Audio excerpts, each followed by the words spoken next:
Okay. So, folks, my name is Michael Randolph, and I'm with the Center for Nonprofit and Community Development. And y'all know if I'm here, that means we're trying to spotlight nonprofits that are doing the work. We have two nonprofits. One has started, and the other is about to get started.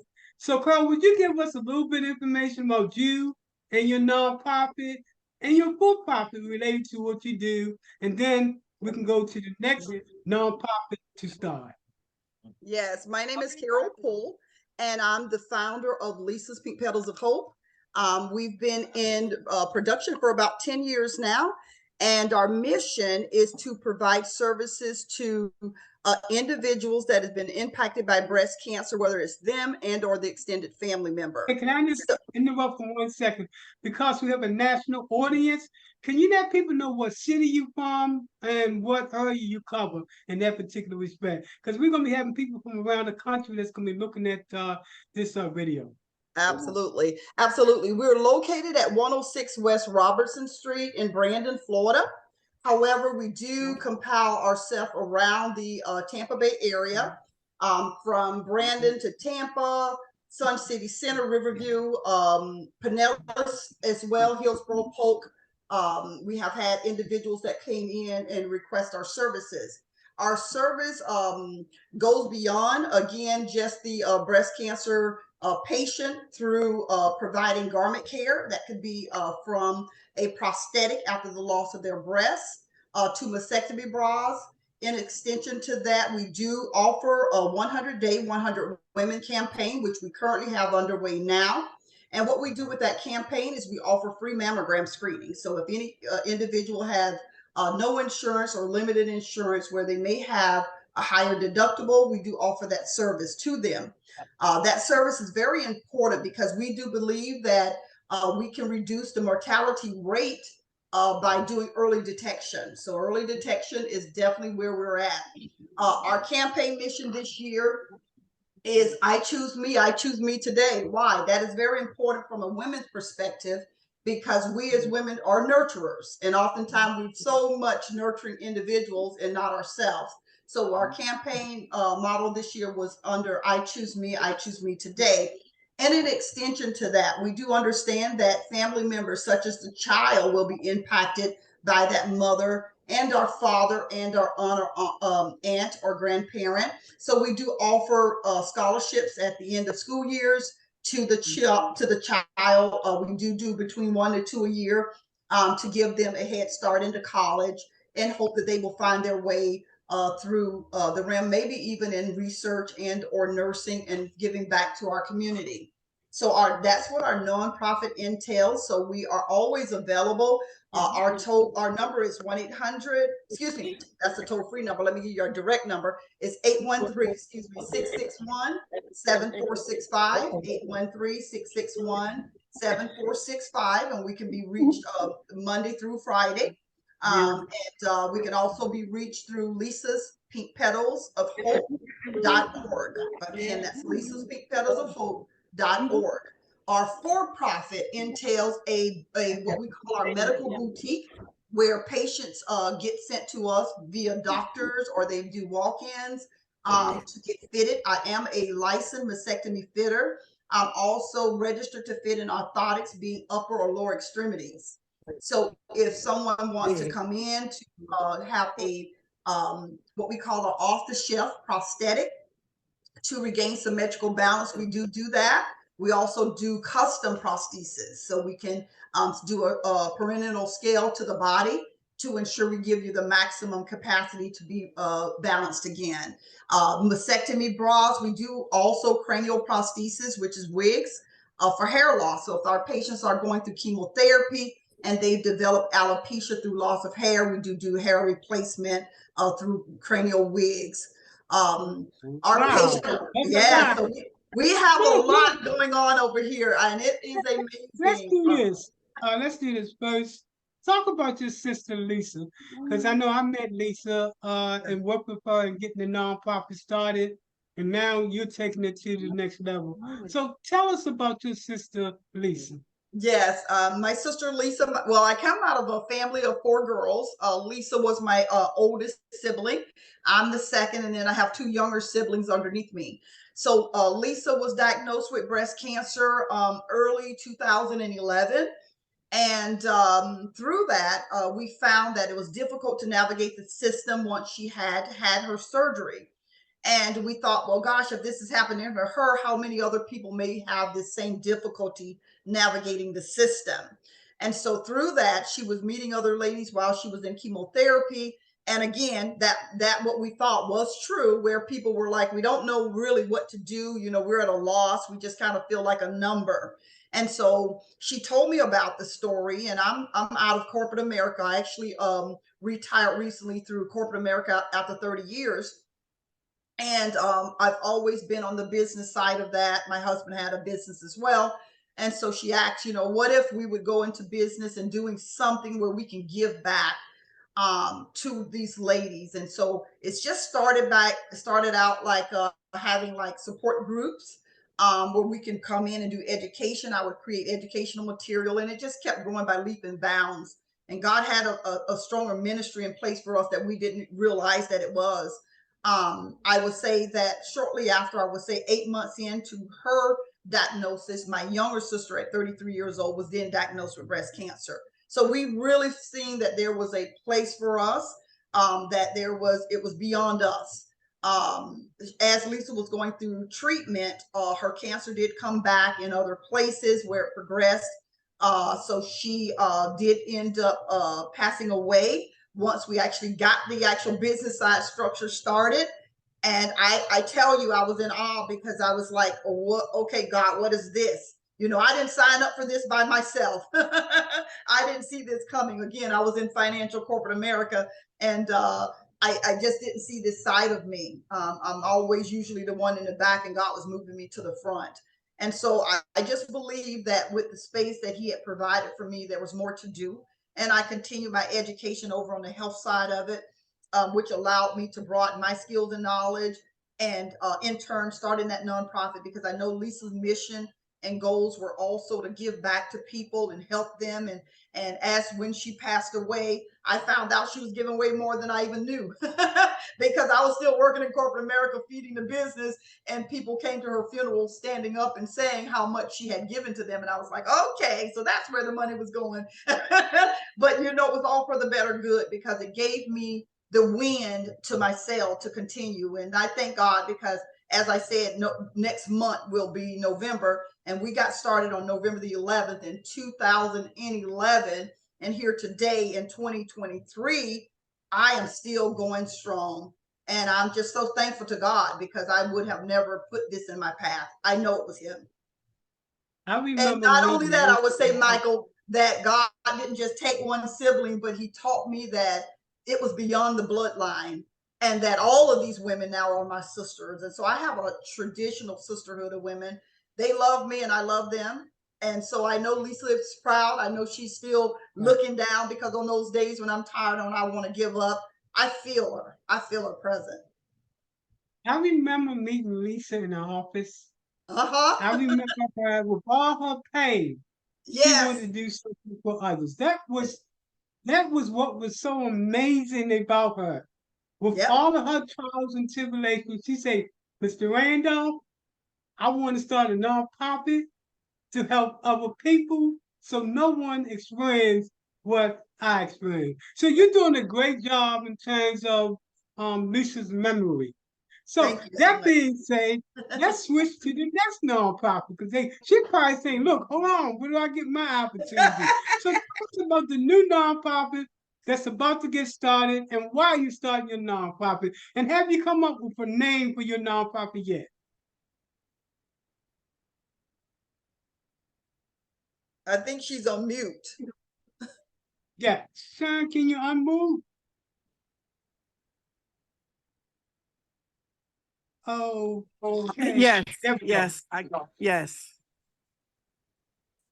So Okay. tell us about your nonprofit. What you want to start? Like I said before, when I started that, I never really until I talked to Kara, I never really knew anything about a nonprofit. I just was doing things like, doing what I can do. I never, and I would go on Facebook and put stuff out. I never really, like I said, I never knew anything about a nonprofit that will help you. I was just clueless to it all.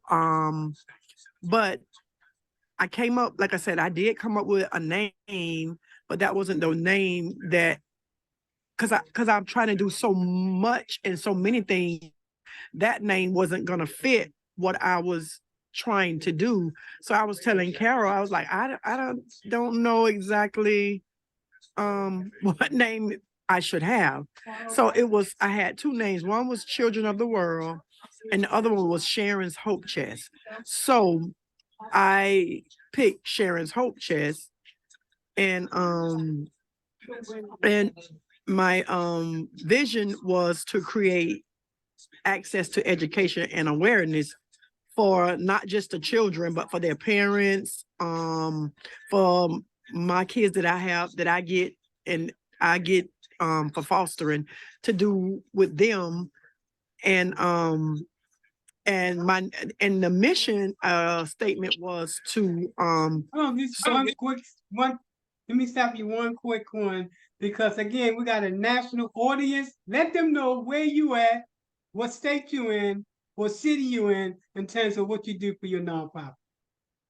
Okay, my name is Sharon Broom. I'm in Plant City, Florida. And I'm trying to do a nonprofit, and the name of my nonprofit. Hold on. You're going to do a nonprofit. Yeah. Take that word trying out of your vocabulary. That's true. I'm very nervous right now, but Okay.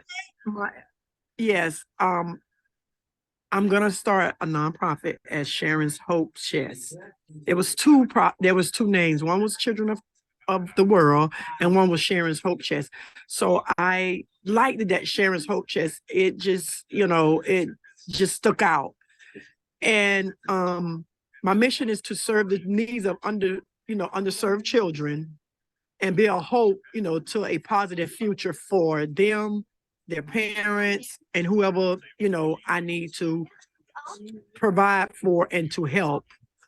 But that's what I want to do.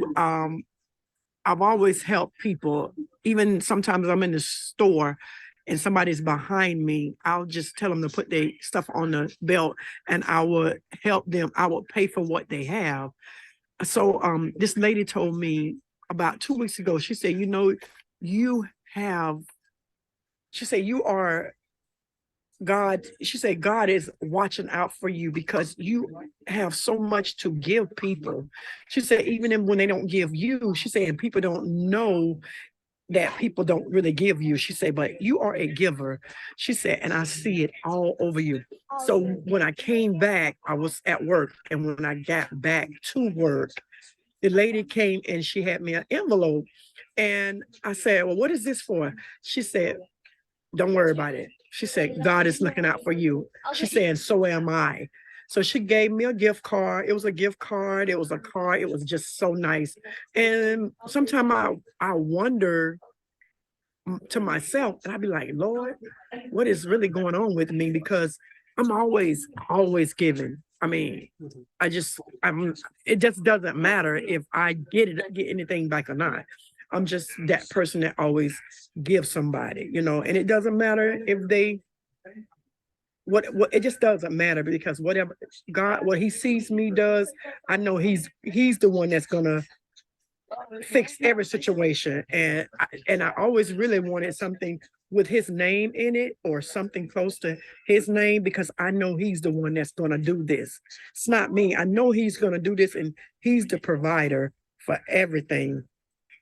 But I appreciate my cousin Carol so much, because she's helping me with so many different things, and I'm like so clueless. But she takes her time and she really explains and help me out with things that's going on.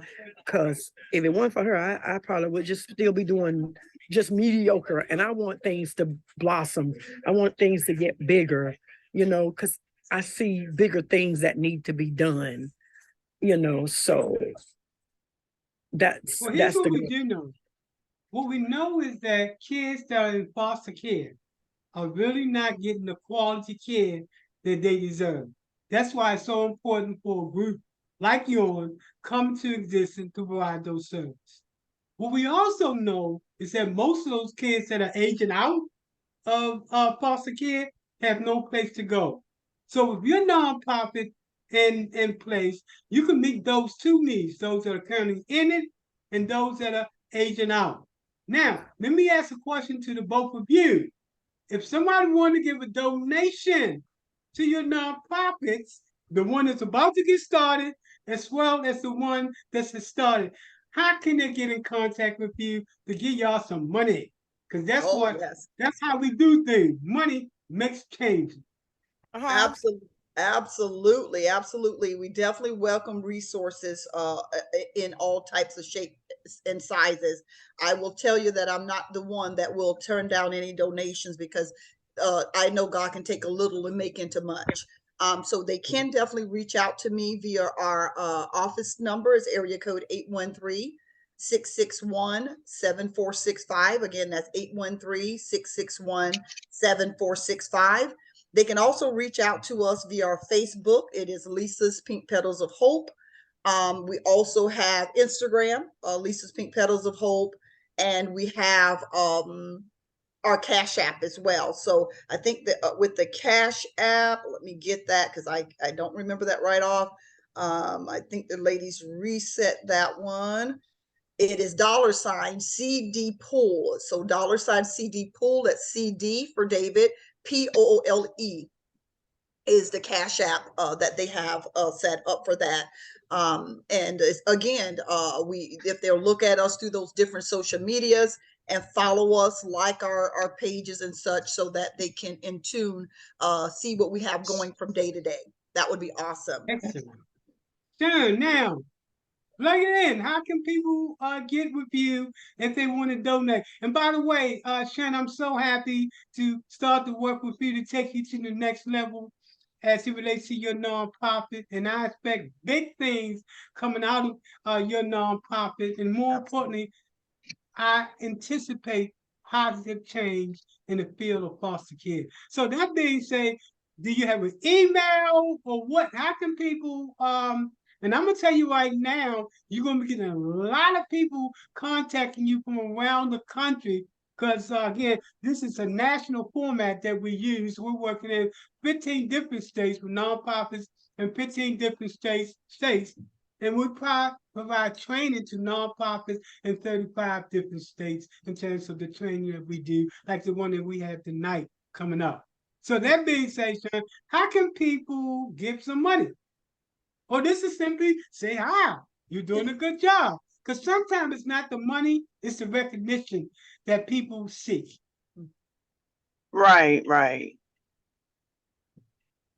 So you saying what's how can they donate is what you're saying? Yeah, do you have an email that they can Yes. contact you at? Excellent. Yes. Yes. It's missbroome@yahoo.com. It's MISSBROOME @yahoo.com. And Excellent. and I do have Cash App. It's $ Sharon SHARON D Broom BROOM, and that's the Cash App. So again, we always bring those nonprofits that are doing big things. You've met two nonprofits that are doing big things. One is currently doing it, and one is positioning themselves to do it.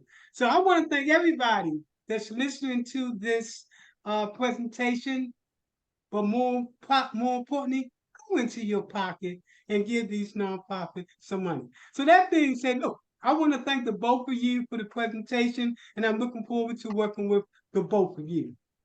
Absolutely. Absolutely. The same Yes. here. Yes. We appreciate you, Michael, all that you do. Yes. We couldn't do it without you. Thank you. Thank you so much.